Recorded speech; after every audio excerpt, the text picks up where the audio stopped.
I attracted to myself $20,000. In the laboratory of experience in which my newly revealed relation to divine operation was to be tested, the first problem was a financial one. My income was a stipulated one, quite enough for my everyday needs. But it did not seem sufficient to enable me to go comfortably to England where Troward lived, and remain for an indefinite period to study with so great a teacher as he must be. So before inquiring whether Troward took pupils, or whether I would be eligible in case he did, I began to use the paragraph I had memorised. Daily, in fact almost hourly, the words were in my mind. My mind is a centre of divine operation, and divine operation means expansion into something better than has gone before. From the Edinburgh lectures I had read something about the law of attraction, and from the chapter of Causes and Conditions I had gleaned a vague idea of visualising. So every night, before going to sleep, I made a mental picture of the desired $20,000. 20 $1,000 bills were counted over each night in my bedroom, and then, with the idea of more emphatically impressing my mind with the fact that this $20,000 was for the purpose of going to England and studying with Troward, I wrote out my picture, saw myself buying my steamer ticket, walking up and down the ship's deck from New York to London, and finally saw myself accepted as Troward's pupil. This process was repeated every morning and every evening, always impressing more and more fully upon my mind Troward's memorised statement, "My mind is a centre of divine operations." I endeavoured to keep this statement in the back part of my consciousness all the time, with no thought in mind as to how the money might be obtained. Probably the reason why there was no thought of the avenues through which the money might reach me was because I could not possibly imagine where the $20,000 would come from. So I simply held my thoughts steady and let the power of attraction find its own ways and means. One day, while walking on the street, taking deep breathing exercises, the thought came, "My mind is surely a centre of divine operation. If God fills all space, then God must be in my mind also. If I want this money to study with Troward, that I may know the truth of life, then both the money and the truth must be mine, though I am unable to feel or see the physical manifestation of either. Still," I declared, "it must be mine." While these reflections were going on in my mind, there seemed to come up from within me the thought, "I am all the substance there is." Then from another channel in my brain the answer seemed to come. Of course, that's it. Everything must have its beginning in mind. The I, the idea, must be the only one and primary substance there is, and this means money as well as everything else. My mind accepted this idea, and immediately all the tension of mind and body was relaxed. There was a feeling of absolute certainty of being in touch with all the power life has to give. All thought of money, teacher, or even my own personality vanished in the great wave of joy which swept over my entire being.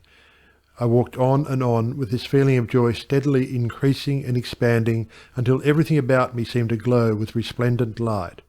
Every person I passed was illuminated as I was. All consciousness of personality had disappeared, and in its place there came that great and almost overwhelming sense of joy and contentment. That night, when I made my picture of the $20,000, it was with an entirely changed aspect. On previous occasions, when making my mental picture, I had felt that I was waking up something within myself. This time there was no sensation of effort. I simply counted over the $20,000. Then, in the most unexpected manner, from a source of which I had no consciousness at the time, there seemed to open a possible avenue through which the money might reach me. At first it took great effort not to be excited. It all seemed so wonderful, so glorious to be in touch with supply. But had not Troward cautioned his readers to keep all excitement out of their minds in the first flush of realization of union with infinite supply, and to treat this fact as a perfectly natural result that had been reached through our demand? This was even more difficult for me than it was to hold the thought that all the substance there is I am, I, idea, am the beginning of all form, visible or invisible. Just as soon as there appeared a circumstance which indicated the direction through which the $20,000 might come, I not only made a supreme effort to regard the indicated direction calmly as the first sprout of the seed I had sown in the Absolute, but left no stone unturned to follow up that direction by fulfilling my part. By so doing, one circumstance seemed naturally to lead to another, until, step by step, my desired $20,000 was secured. To keep my mind poised and free from excitement was my greatest effort. This first concrete fruition of my study of mental science as expounded by Troward's book had come by a careful following of the methods he had outlined. In this connection, therefore, I can offer to the reader no better gift than to quote Troward's book, The Edinburgh Lectures, from which may be derived a complete idea of the line of action I was endeavouring to follow.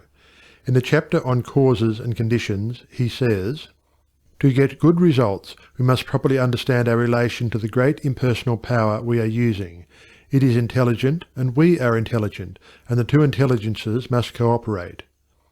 We must not fly in the face of the law, expecting it to do for us what it can only do through us, and we must therefore use our intelligence with the knowledge that it is acting as the instrument of a greater intelligence, and because we have this knowledge we may and should cease from all anxiety as to the final result. In actual practice, we must first form the ideal conception of our object with the definite intention of impressing it upon the universal mind. It is this thought that takes such thought out of the region of mere causal fancies, and then affirm that our knowledge of the law is sufficient reason for a calm expectation of a corresponding result, and that therefore all necessary conditions will come to us in due order. We can then turn to the affairs of our daily life with the calm assurance that the initial conditions are either there already or will soon come into view. If we do not at once see them, let us rest content with the knowledge that the spiritual prototype is already in existence, and wait till some circumstance pointing in the desired direction begins to show itself. It may be a very small circumstance, but it is the direction and not the magnitude that is to be taken into consideration.